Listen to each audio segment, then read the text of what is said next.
ఇదే కదా నీ కథ ముగింపులేనిదై సదా సాగదా.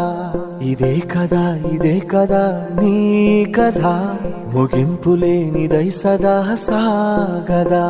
నీ కంటి రెప్పలంచున మనస్సు నిండి పొంగిన ఓ నీటి బిందువే కదా నువ్వెతుకుతున్న సంపద. ఒక్కొక్క జ్ఞాపకానికి 100 ఏళ్ల ఆయువుందిగా, ఇంకెన్ని ముందు వేచ